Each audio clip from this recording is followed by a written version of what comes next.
Welcome to Wholehearted Healing with Jo, the podcast where we dive deep into the journey of healing body, mind, and soul. I'm Jo, a manual osteopath and holistic health coach, here to help women like you reconnect with your authentic self, release what no longer serves you, and step into your highest potential. Together we'll explore empowering tools, have soulful conversations, and transformative practices to guide you toward wholehearted living. Whether it's emotional healing, physical alignment, or finding balance in your life, this is your space to grow, heal, and thrive. So take a deep breath, settle in, and let's begin this beautiful journey together. Welcome back to another episode, and Happy New Year. Today we're going to be talking about the power of our intuition and how our intuition can help us transform things in our life and how we can really start to trust our intuition and that inner voice. And so our intuition is kind of known as this like gut feeling or an inner knowing that guides us in decisions without really just only relying on our logic. There's sometimes it's logical, they kind of work together, but when we only rely on logic, sometimes we can ignore our intuition. And so our intuition is very important because it helps us with our own personal growth and navigating challenges throughout our life, and maybe even just like complex situations. And it helps align us to, our authentic self and who we are and where we're meant to be going, right? And so I personally have had experience, good and bad, in the sense of like listening to my intuition and also not to listening to my intuition, and that giving me certain results in my life.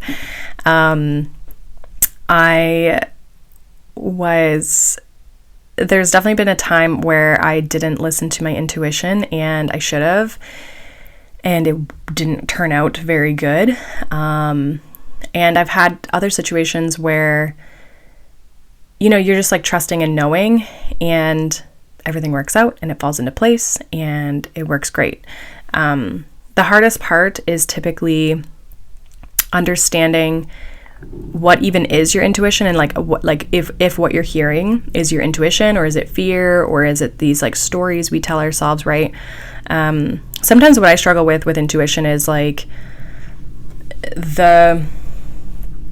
trusting of my own path in ways where I'm like, oh, well, if I don't believe this or I don't agree with this, then, is the other person, if there's other people involved, are they going to think that I'm just like pessimistic, or I just don't have an open mind, or, because I do like to stay open-minded. I like to stay, open to different perspectives and different opportunities and things like that. But we also have to, remember,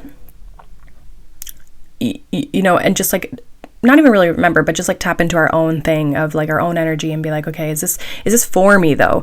Because maybe it's an experience for that person, but it doesn't mean it's an experience for you, right? And so it's like knowing when to say yes and knowing when to say no, regardless of what other people are doing, and not getting like pulled into that, right? So yeah, we're basically going to kind of understand the intuition a little bit, talk about like blocks and like removing the blocks and how to strengthen it, and how you can start to create these ripple effects and these little changes throughout your life. So, interestingly enough, I have been learning more about the subconscious mind. And so there's a big connection between our subconscious mind and our intuition.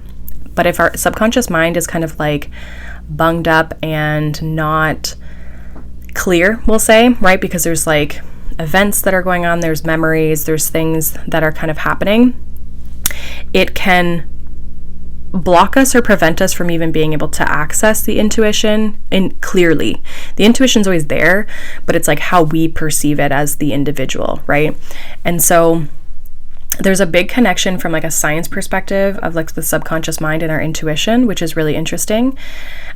Which again, I'm just kind of diving into that, so I'm not super educated on it, but it kind of makes sense, right? Because these inklings sometimes feel like they come from nowhere. Like you're just like, I don't know why I know this, but this is just what it feels like, right? And then there's also the spiritual component of like intuition is this connection to your higher self or universal guidance or God or however you want to identify it. But again, it's this link of us to our higher selves, right? This evolved aspect of ourselves. And so it really kind of bridges this like mind, body, and soul component of who we are and what we're here to do, and what path is the right path for us. So when we look at our blocks and our intuition, there's a few things that can really, there's a lot of things that can block our intuition, but a lot of it does come down to our beliefs, our mind, and our societal kind of like conditioning around us. So one thing that I notice for me specifically always definitely throws my intuition off is just like overthinking and being, very kind of active in my mind. And so what that does is it makes it hard for me to get out of like my logical brain to be able to even just access the intuitive. So sometimes I'm making decisions more from a logical place, which again is not bad, but there needs to be the intuitive aspect to it as well. Because sometimes what looks good on paper still isn't like for us, right? And so we're needing to separate ourselves from that a little bit. And sometimes as well, like we can't even make decisions when we're overthinking because, we're in this like decision paralysis where we are trying to analyze every possible outcome, but then we're so overwhelmed that we can't discern which one is right, and which one is good for us.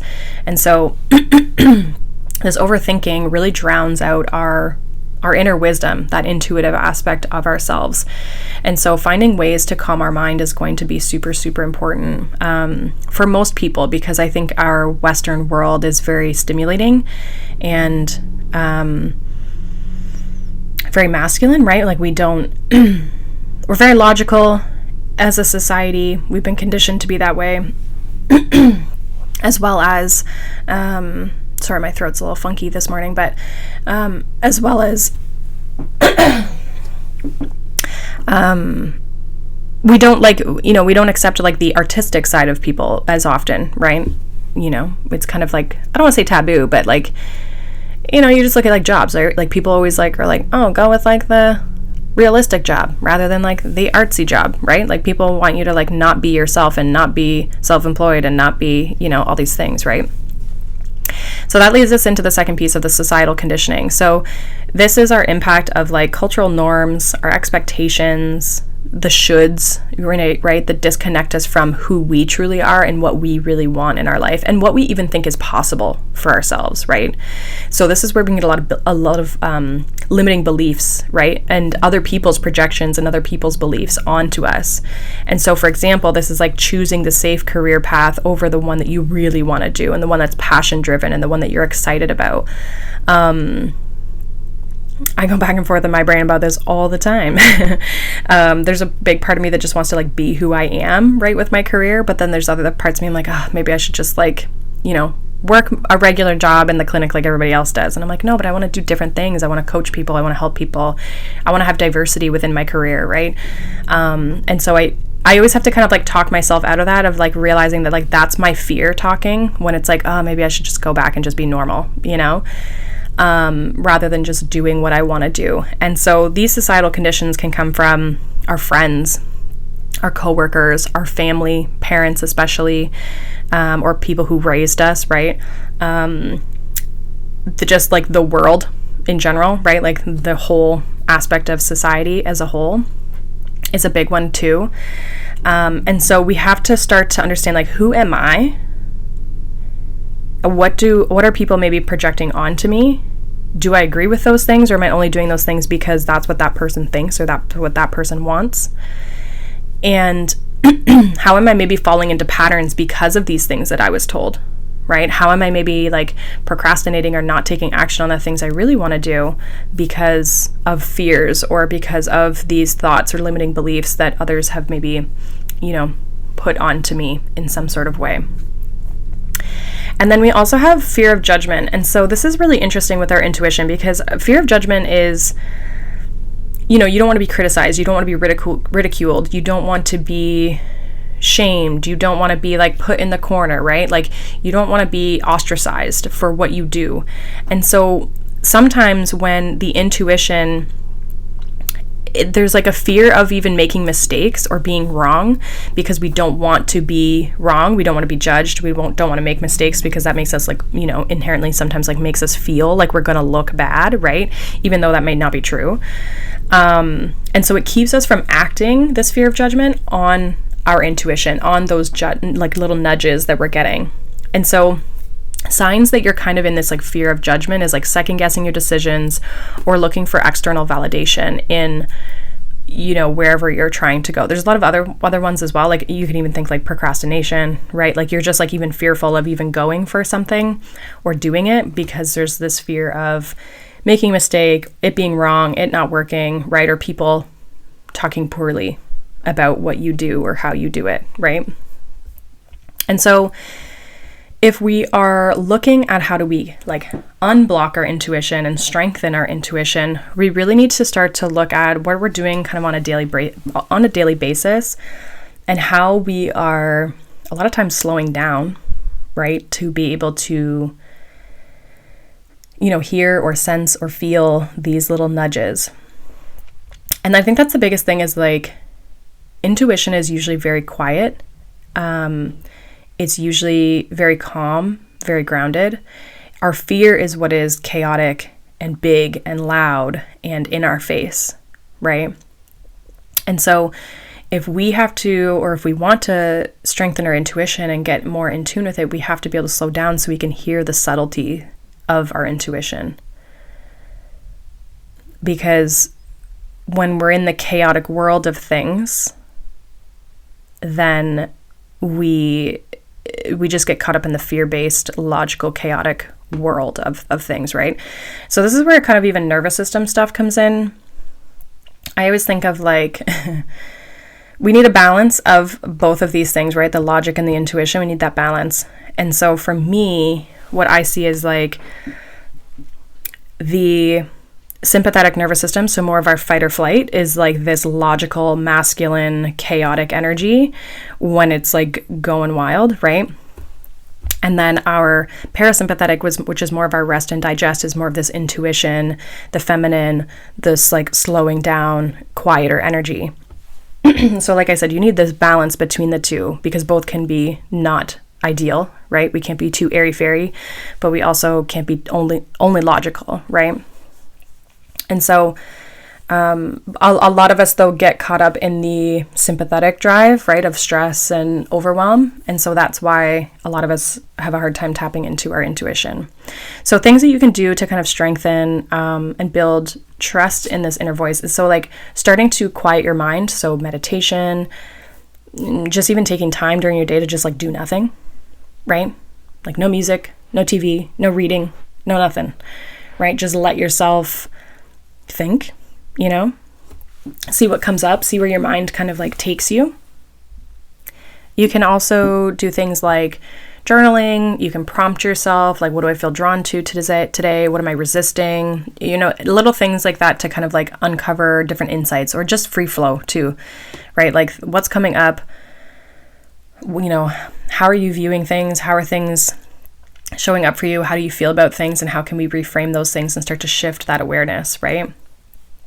You can also get into like body awareness, so like paying attention to how you feel. So sometimes our intuition can come through like physical sensations. So just think of like if you're in a situation, and the easiest way I can explain this is like with people. So you're in a group of people, maybe new people you've never met before, and there's just something about someone that just doesn't make you feel good. Maybe they don't make you feel safe. And so there's this like nervous feel. So you might have like your gut feels uncomfortable, or you just feel like there's tension, or maybe you're kind of angry all of a sudden. There could be just little signals like that, where it's like lightness or tension. And so other ways that you can feel this is like, do you feel good around the person, right? Like, do you feel like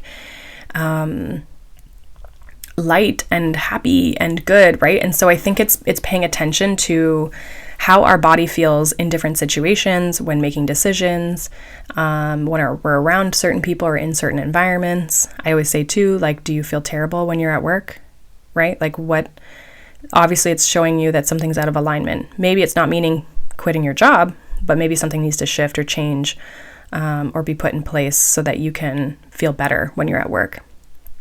And so those are some like little things that you can do. You can do them daily. You can do them kind of like throughout your week or your month. Some daily things that are really good is just like spending time in nature, getting outside, resetting ourselves, reconnecting kind of to more natural things, since that we are around technology a lot, and practicing just like mindfulness in the things that you're doing every day. So being more present, being more aware of why I'm doing things, what I'm doing, is that helping me, right? Like, again, being mindful, slowing down, and supporting yourselves rather than just like pushing and rushing through. And so, again, it's kind of like slowing down if we want to strengthen our intuition. It's not that you need to live a slow life. You just need to like have moments of this, right? So you can like reconnect. Because when we're busy, it's easy to ignore.